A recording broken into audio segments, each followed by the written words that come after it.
After his passing in 2016, comic book writer and artist Darwyn Cooke left behind a legacy of brilliant art, highly influential stories, and countless joyful memories in the hearts of fans worldwide.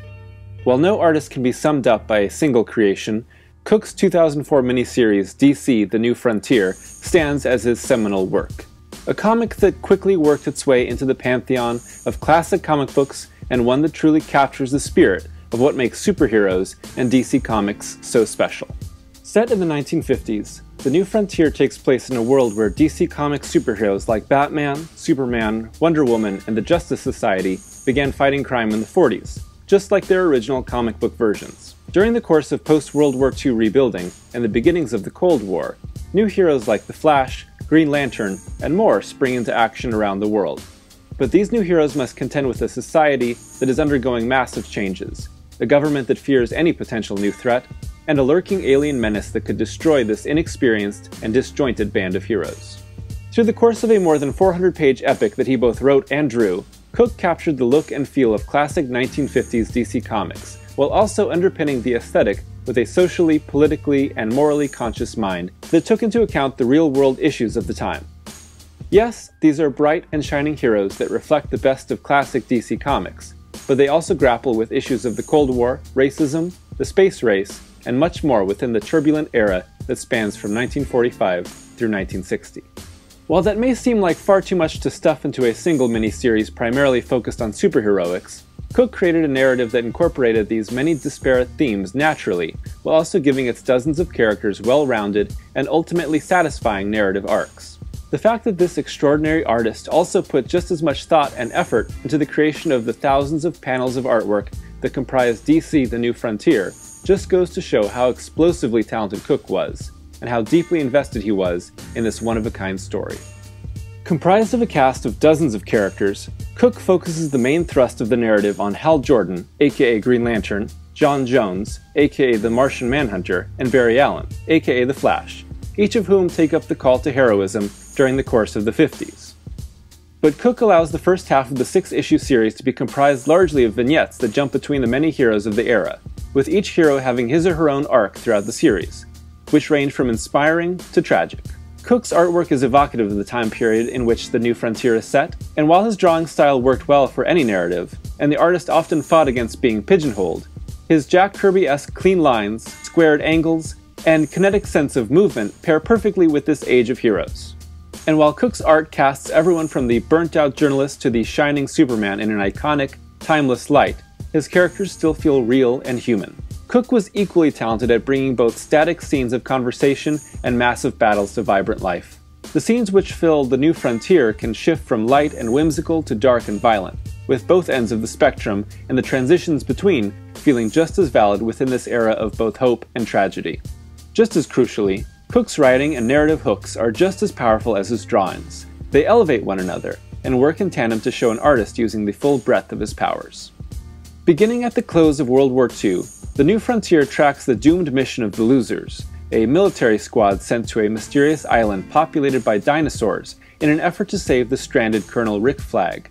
Their deaths, and Flag's survival, mark the end of the World War II era and the beginning of a post-war America that abandoned its heroes, both through an evolving culture and a McCarthyism that accused heroes like the Justice Society of being communists due to their secret identities. The hunt for caped heroes makes some like Superman and Wonder Woman work for the government, and some like Batman continue fighting crime in the shadows. The group known as the Challengers of the Unknown arises in the wake of a mysterious plane crash and explores the mysteries of the world. African-American John Henry survives a KKK-led lynching in Knoxville, Tennessee, and begins fighting back against the forces of hatred in the South. The government group known as Task Force X dies one by one over the years in a series of tragedies. Government agent King Faraday captures any alien life or metahumans that he sees as being a threat to national security. And real-life historical figures of the time like Dwight Eisenhower, John F. Kennedy, Joseph McCarthy, Cassius Clay, the man soon to be known as Muhammad Ali, and Edward R. Murrow bounce off the heroes and inform the greater cultural landscape of the tumultuous time. Following a traumatic end to the Korean War as a pilot, Hal Jordan becomes a test pilot and eventually discovers a Green Lantern power ring, which gives him the power to not only explore the world, but overcome his fears as a hero. Called to Earth by a scientist, John Jones is the last Martian following a planet-wide disaster. Using his shape-changing powers, he masquerades as a detective until his capture by the government, where he helps to change the worldview of Faraday before becoming a hero. Fighting crime as the Flash, Barry Allen struggles with persecution and fear during the Red Scare, and grapples with the decision to continue being a hero. These main characters exemplify the ideals of heroism within the confines of a troubled and complex world. But rather than succumb to the darkness, they shine bright as beacons of hope. When reflecting back on the core of his ideas that informed the Justice League and other heroes of DC The New Frontier, Cooke had this to say: "The world will always have dark corners, and black and white come in thousands of shades of gray. But here are 7 people, good and true, come what may. They have the power to enslave the world, but work tirelessly to keep it free. They don't succumb to envy, greed, or jealousy, and their sense of purpose is driven by an unshakable faith in mankind's basic good. They are, in the best sense of the word, childlike. It is the very sense of the word superhero."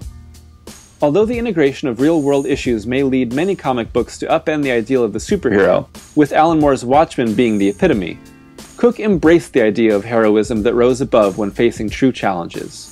Yes, our heroes are eventually united in the face of an alien threat that seeks to destroy the world, but this is preceded by a far more realistic set of challenges integrated within the superheroics that are seen. Cooke's integration of actual societal issues means that the choices made by the heroes are far more inspiring and understandable than what would be felt in a comic simply focused on fighting the bad guys. A crucial aspect of the New Frontier's message is the re-embracing of hope and idealism, not in a manner that sends people back to the ways of the past, but in a way that has us embrace the future. It's no mistake that Cooke chooses to end his story in 1960, with the inauguration of President John F. Kennedy. By tracking the course of the decade leading up to this, readers are privy to the massive shifts in the culture of the United States, and the community of heroes that stand as its representatives. By pushing through the dark times, the characters of the New Frontier have found a brighter and better world waiting.